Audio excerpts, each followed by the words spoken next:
This is the Feyachi RS25 Airsoft red dot sight, and I think that this great little sight is well overdue a review. The external build quality of this red dot sight is excellent, and even after several months of use out on the field, the only thing I can notice is a few paint scratches here and there. Despite the fact that the RS25 is slightly larger than some other red dot sights you can find on the market, compared to your typical holographic sights, I really like how low profile it is. I find that target acquisition with this sight is very quick indeed, and I also found that the tunnel vision effect of this sight isn't too bad either, especially if you keep both eyes open. And any Battlefield players out there will recognise this as a replica of the HD33 sight from Battlefield 4. The RS25 takes an easy to source CR2032, which is installed inside the illumination turret on the right side of the optic. The illumination turret here has 11 brightness levels, all one colour, all red, so no decisions to be made, you just turn it on and get on with things. I often find I just turn it straight on to 11 because most of the time I'm outdoors and I find it perfectly visible out in even quite bright sunlight.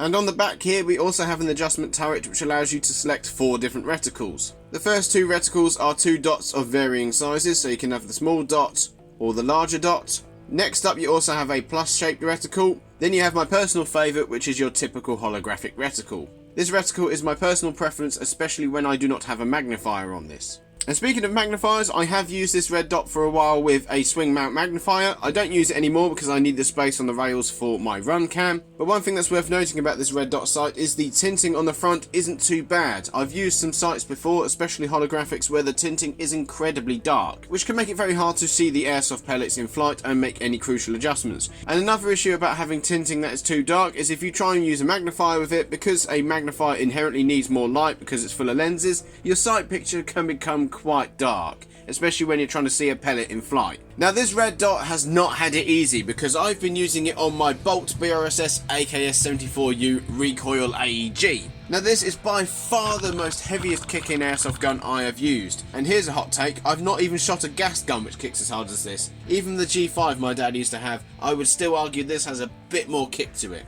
I've tried Dasses, Titmans, all sorts of gas guns, and I still think this thing just has a bit more impact behind it. Of course, the downside with this gun is it loves to disassemble itself every time you use it. The front gas block assembly likes to come loose, the rail system likes to jump off sometimes. I've had to change all sorts of pins and nuts and bolts which I've lost out on the field. And despite that, the Feyachi here has worked perfectly. It has held its zero perfectly, despite the fact I've sometimes even had the railing jump off. And even on heavy full auto fire, it will still shoot exactly where I put the dots. The only time I've ever had a problem with this sight was when it shut itself off during the absolute first game I used it, and since then it has not done it again, so I don't know what that was. Maybe it was just a bit of a hiccup, but it has never turned itself off since. And when it comes to battery life, I'm still on the same battery it came with. And I run this thing on full brightness all day long. Now I have it mounted on a 3D printed riser here, which allows it to clear the run cam nice and easily, and this sight hasn't budged at all. Nothing's rattled loose, no screws have backed out, it's not going anywhere. The only other hiccup I can think of that I've had with this sight is sometimes I've got blades of grass or debris in front of the projector which can obstruct the reticle. All you got to do is blow it out and you're good to go once again. And since I had this Feyachi on this gun, the gun itself has been apart a good 3 or 4 times, and yet the sight still works perfectly. And like I said, these BOLT BRSS AKs, or in fact any BOLT BRSS gun, they are renowned for shaking themselves to pieces. And yet the zero has remained the same. I haven't touched the zero in months since I set it. Especially with the recoil as well. You put the red dot on someone, bang, bang, bang, bang, and they are down and they are out. And I just love that about this gun.